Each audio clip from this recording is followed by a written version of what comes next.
प्यारे बच्चों, कोविड-19 के कारण आप सभी अपने अपने घरों में रहकर ही अपनी पढ़ाई कर रहे हैं। ऐसे समय में आप अपनी पढ़ाई को रोचक तरीके से सीख समझ सकें, इसके लिए झारखंड सरकार द्वारा प्रस्तुत किया जा रहा है हमारा दूरदर्शन हमारा विद्यालय कार्यक्रम। इसके माध्यम से आप प्रत्येक दिन सोमवार से शुक्रवार तक पूर्वाह्न 10 से 12 तथा अपराह्न 1 से 2 बजे तक अपनी अपनी कक्षाओं के अनुरूप कार्यक्रम देख सकेंगे।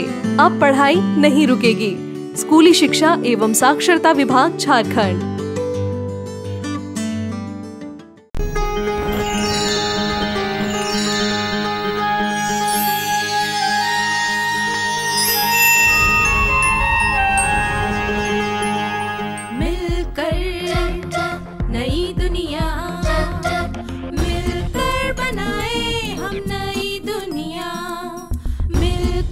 जीत ले हम सारी दुनिया। बीच हमें आज बोने दो, रोज उसे थोड़ा बढ़ने दो। छू लेंगे आकाश हम, मन के विचार हकीकत बने। सिद्धि फल से आनंद देंगे, कोशिश कर बढ़े, सोच बुलंद करे।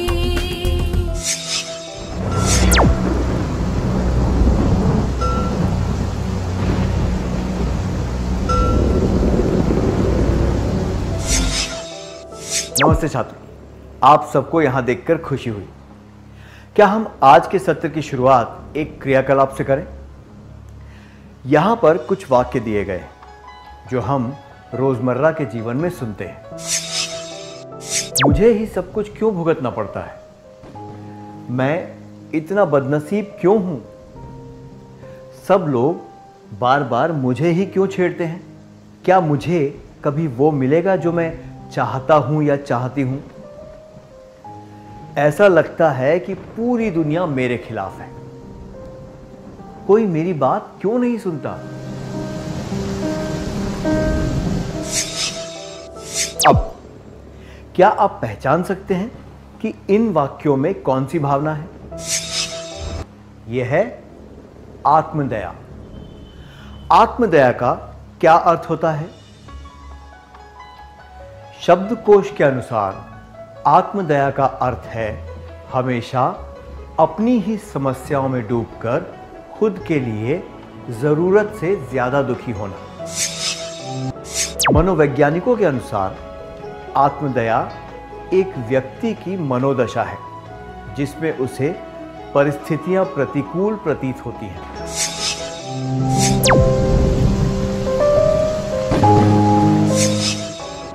इस विचार को हम अपने शब्दों में इस तरह बता सकते हैं। जब किसी व्यक्ति को लगता है कि कोई परिस्थिति प्रतिकूल है और परिस्थिति को स्वीकारने या उसके अनुकूल बनाने की योग्यता उसमें नहीं होती, तो ऐसी भावना को आत्मदया कहते हैं। आत्मदया एक नकारात्मक भावना है जिसमें कोई व्यक्ति परिस्थिति को बढ़ा चढ़ाकर जरूरत से ज्यादा बुरी बताता है। ये भावना संयम की कमी दर्शाती है, क्योंकि इसमें कोई व्यक्ति प्रतिकूल परिस्थितियों को महसूस करता है पर वो उतनी वास्तविक नहीं होती।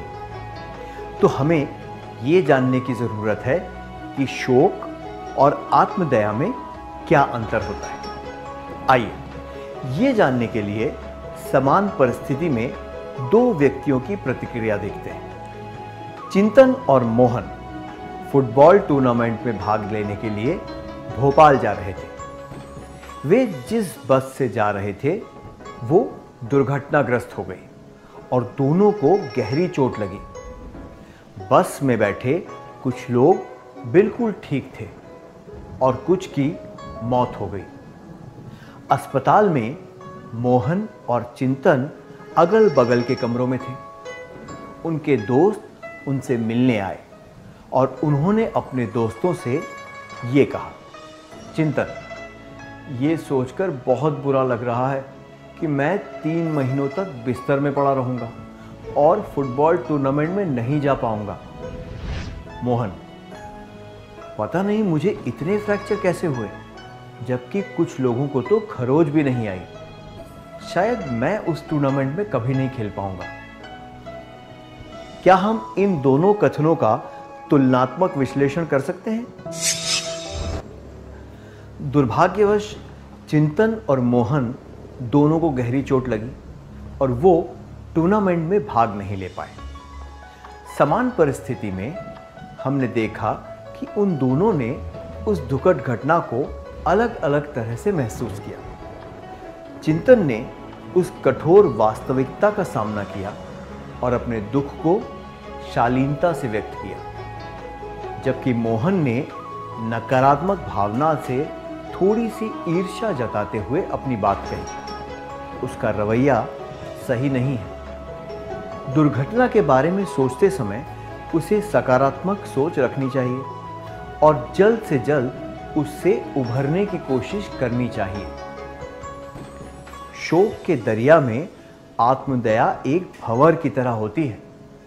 साहस के साथ तैरकर उसे पार करना पड़ता है ताकि उस विनाशकारक भंवर में न फंसे। मैं दोहराता हूं, शोक के दरिया में आत्मदया एक भंवर की तरह होती है। साहस के साथ तैरकर उसे पार करना पड़ता है ताकि उस विनाशकारक भंवर में ना फंसें।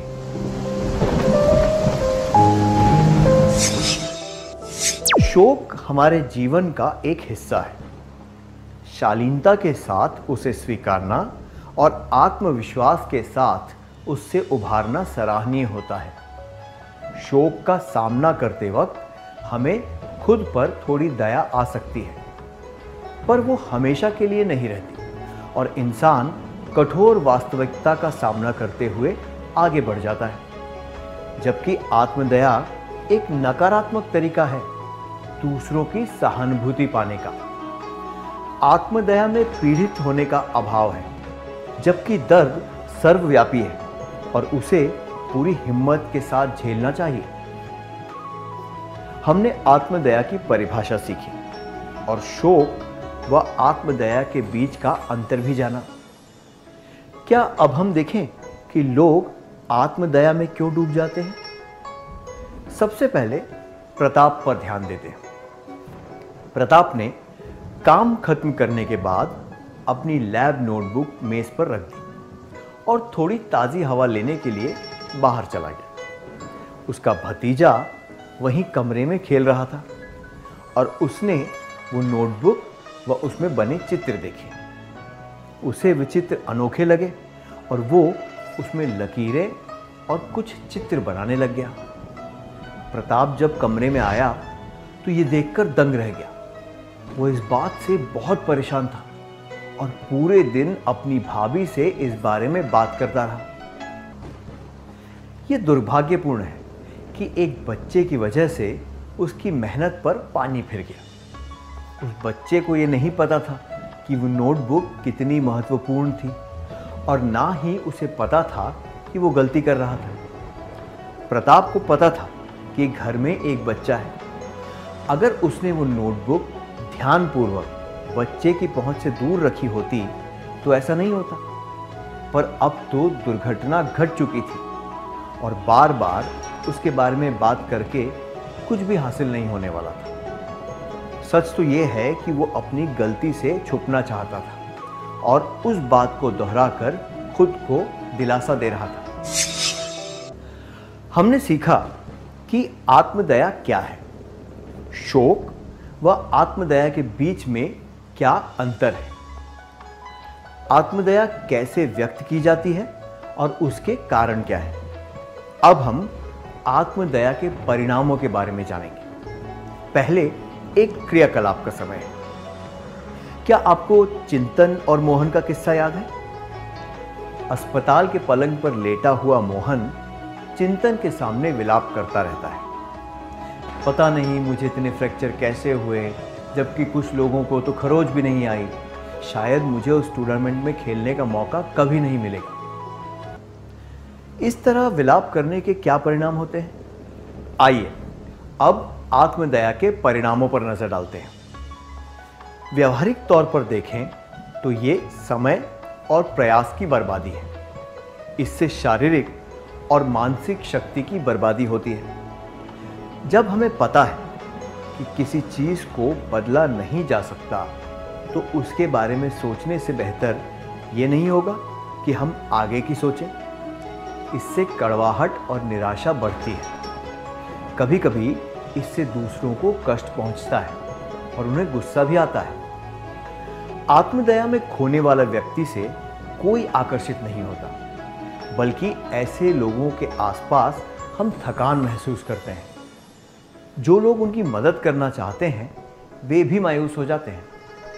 मदद करने वालों का भी उत्साह कम हो जाता है। सबसे महत्वपूर्ण बात यह है कि आत्मदया से प्रतिकूल परिस्थिति का हल पहचानने में देर हो जाती है।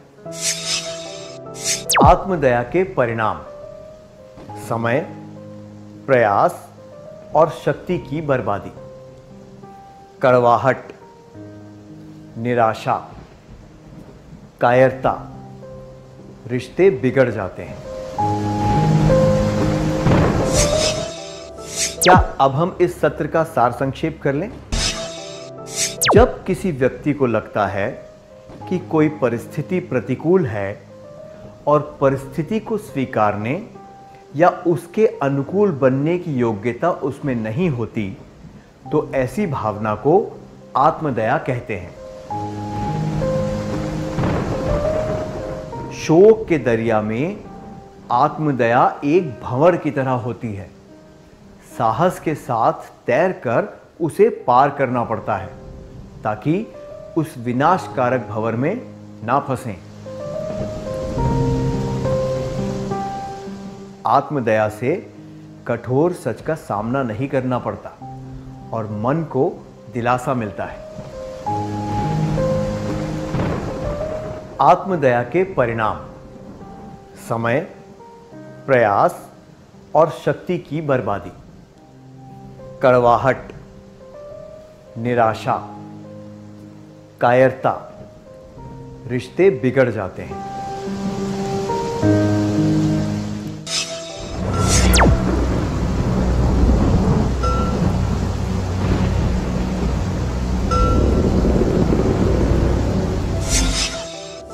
आइए हम आत्मदया के बारे में और सीखते हैं और देखते हैं कि लोग आत्मदया कैसे दर्शाते हैं। चलिए पहले गीता से शुरुआत करते हैं। गीता को सिरदर्द के दौरे पड़ते हैं। जब भी उसका सिरदर्द होता है वो बिस्तर में पैर सिकोड़कर लेट जाती है और शिकायत करने लगती है। एक दिन उसकी बहन जया नृत्य के कार्यक्रम में जाने के लिए तैयार हो रही थी और जल्दी में थी। गलती से उसके ब्लाउज पर पानी गिर गया और इस्त्री करने के लिए उसे गीता की मदद चाहिए थी। जया ने कहा, चलो भी अब इस तरह हंगामा मत करो और एक बच्चे की तरह शिकायत करना बंद कर दो। गीता ने जवाब दिया, क्या तुम्हें पता है मुझे कितना दर्द होता है? और वो अपनी मां से जया की शिकायत करने लगी।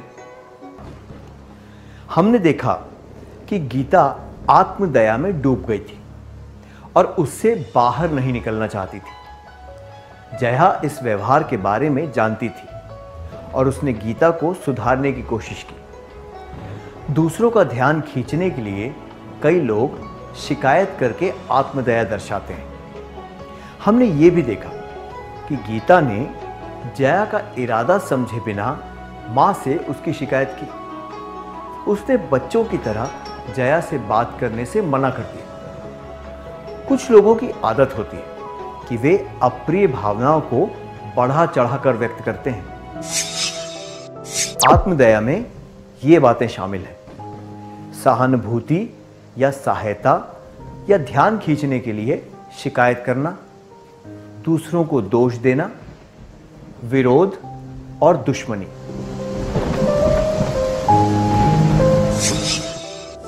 बार बार उस चीज को याद करने की जगह दर्द को स्वीकार करके उसे इस बात को दिमाग से निकालने की कोशिश करनी चाहिए। अब मालिनी के बारे में जानते हैं। मालिनी को स्कूल में सब लोग जानते हैं क्योंकि वो प्रश्नोत्तरी में बहुत अच्छा प्रदर्शन करती है। एक प्रतिष्ठित प्रतियोगिता में पहला इनाम जीतने के लिए सब लोगों ने उसी पर आस लगा रखी थी, पर टाई ब्रेकर बजर राउंड में वो अपने प्रतिद्वंदी से हार गई। इस घटना के बाद वो सबसे दूर रहने लगी। उसने कहा, मेरी किस्मत ही खराब है, मैंने कुछ सेकंड पहले बजर क्यों नहीं दबाया। उसे उत्साहित करने की सारी कोशिशें नाकाम रही। समस्या ये है कि मालिनी को अपनी पराजय स्वीकार करने में दिक्कत हो रही है। वो अपने अतीत के बारे में सोचकर इस परिस्थिति का सामना करने की कोशिश कर रही है।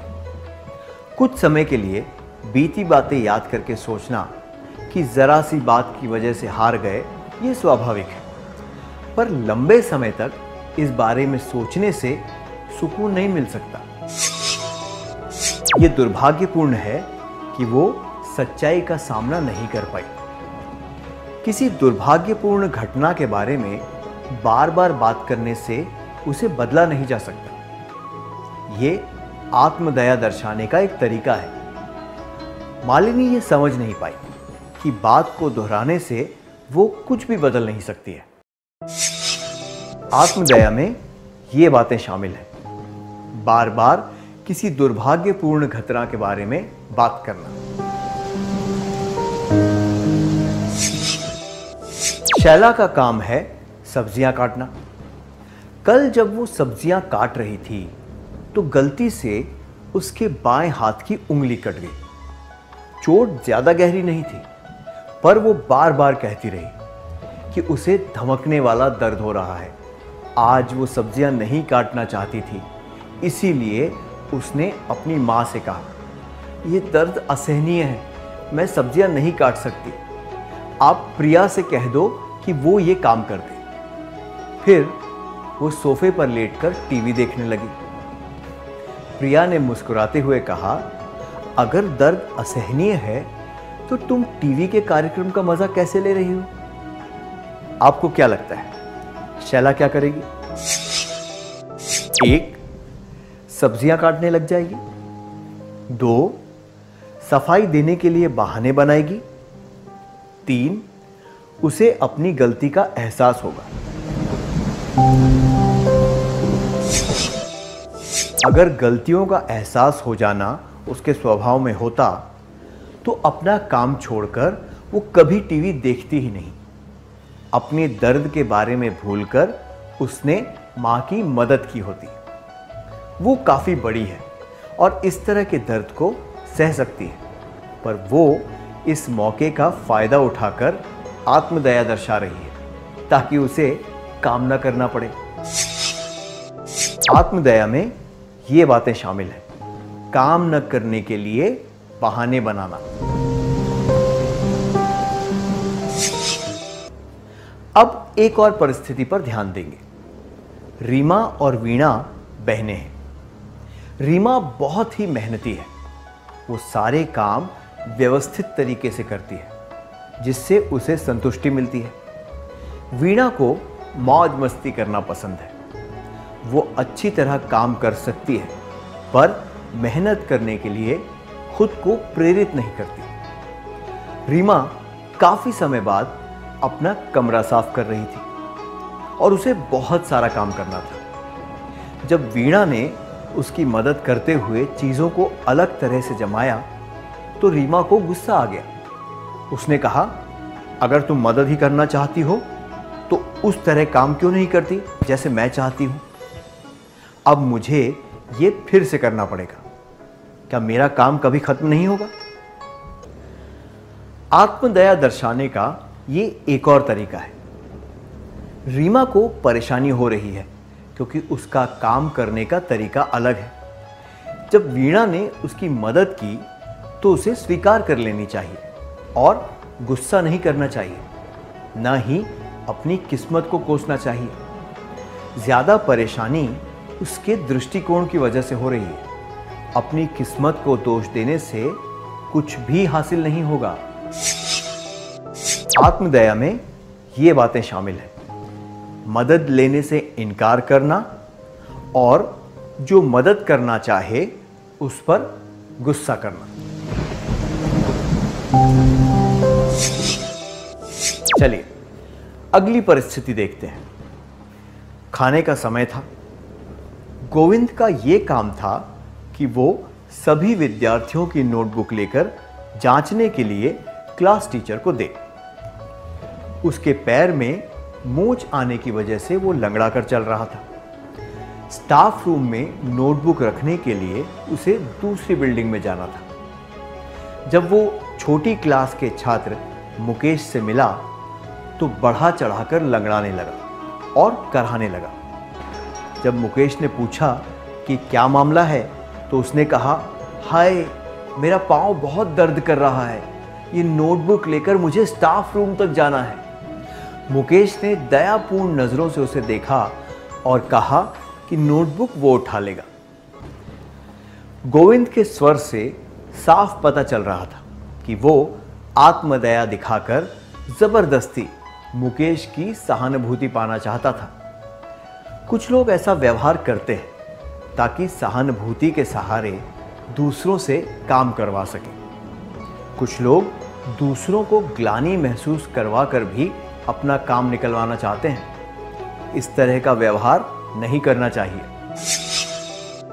आत्मदया में ये बातें शामिल हैं: सहानुभूति, ग्लानि, दया इत्यादि द्वारा दूसरों से अपना काम करवाना। एक और परिस्थिति देखते हैं। गोपाल बस स्टॉप पर अकेला खड़ा था। उसने देखा कि एक अनजान व्यक्ति उसके पास आया और उसने कहा कि उसका मोबाइल गुम गया है। वो किसी ज़रूरी काम के लिए अपने घर वालों से बात करना चाहता था। गोपाल ने तुरंत अपना फ़ोन निकाल कर दिया। उसने गोपाल से बस नंबर 12A पर नज़र रखने को कहा। जैसे ही गोपाल ने मुड़कर बस को देखा, वो आदमी वहां से गायब हो चुका था। गोपाल को ठीक से मालूम नहीं था कि वो आदमी मोटरसाइकिल पर गया या फिर बस में बैठकर। जब गोपाल उस झटके से बाहर आया तो उसे याद आया कि पहले भी एक आदमी ने उसकी जेब काट ली थी। उसने तुरंत सोचा, लोग हमेशा मुझे ही अपना निशाना क्यों बनाते हैं? ये क्या दर्शाता है? एक, दुर्भाग्य को आसानी से स्वीकार करने की गोपाल की योग्यता। 2, जरूरतमंद लोगों की मदद करने की गोपाल की योग्यता। 3, गोपाल की आत्मदया। ये गोपाल की आत्मदया दर्शाता है। हमें सहानुभूति है कि गोपाल के साथ ऐसे हादसे हुए, पर यह उसकी ही लापरवाही की वजह से हुआ है। उसे अपने तरीके सुधारने चाहिए और दूसरों को दोष नहीं देना चाहिए। भविष्य में उसे ज़्यादा सावधानी से काम करना चाहिए, अपने काम की जिम्मेदारी लेनी चाहिए और आत्मदया नहीं दर्शानी चाहिए। आत्मदया में ये बातें शामिल हैं: अपने दुर्भाग्य के लिए दूसरों को दोष देना।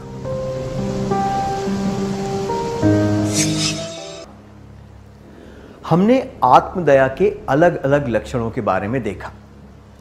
अब हम इस बात पर ध्यान देंगे कि आत्मदया से बचा कैसे जा सकता है। इस चित्र को देखिए। क्या आप बता सकते हैं कि इस चित्र में आपको क्या समझ आ रहा है? अपने दृष्टिकोण के आधार पर आपने इसे तीरों के रूप में या फिर शब्द बिंदु के रूप में देखा होगा। तो एक ही चीज अलग अलग नजरिए से अलग दिखती है। अब अपने सीधे हाथ के अंगूठे को इस तरह उठाइए। अब बाईं आंख को बंद करके अपने अंगूठे को दाहिनी आंख के पास ऐसे लाइए। आपने क्या देखा? आपको केवल अपना अंगूठा बड़े आकार में दिख रहा है ना? अब दाईं आंख को खोले बिना अपने अंगूठे को जितना हो सके उतना दूर ले जाइए, ऐसे। आपने क्या देखा? आपको अंगूठा, उंगलियां और आसपास की चीजें भी दिख रही हैं, है ना? अगर हम अपनी समस्याओं को ज़्यादा करीब से देखेंगे तो वे हमें बहुत बड़ी दिखेंगी। हमें लगेगा कि उन्हें हल करना मुश्किल है, पर अगर हम उन्हें खुद से बहुत दूर रखकर देखेंगे तो हमें उनसे उतना डर नहीं लगेगा। तो आत्मदया से बचने के लिए चीजों को अलग नजरिए से देखना चाहिए। आपने यहां क्या देखा? आप में से ज्यादातर लोगों ने एक काला बिंदु देखा है ना? पीछे का सफेद हिस्सा नजर क्यों नहीं आया? हम चीजों को उसी नजरिए से देखते हैं जिस तरह से हम रोज अन्य चीजों को देखते हैं। हमें गलतियों या धब्बों पर ध्यान देने की आदत होती है। ऐसा करने की जगह हमें सकारात्मक चीजों पर ध्यान देना चाहिए। आत्मदया से बचने के लिए सकारात्मक चीजों पर ध्यान देना चाहिए और आगे बढ़ना चाहिए। अब इस परिस्थिति पर ध्यान दीजिए। बहुत गर्मी है और प्यास बुझाने के लिए आप एक जूस की दुकान पर संतरे का जूस पीने के लिए रुके हैं।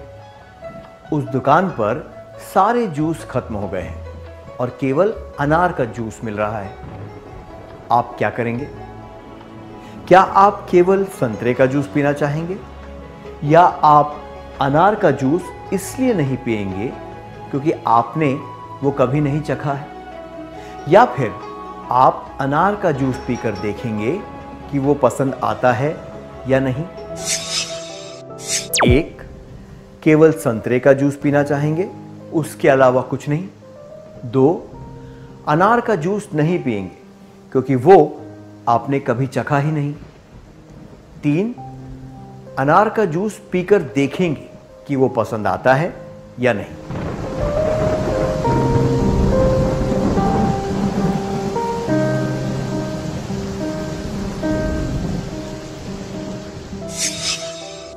संतरे के जूस के अलावा और कुछ भी पीने से मना करना या अनार का जूस ना चखना, ये आत्मदया दर्शाते हैं, क्योंकि आप नए अवसरों को ठुकरा रहे हैं।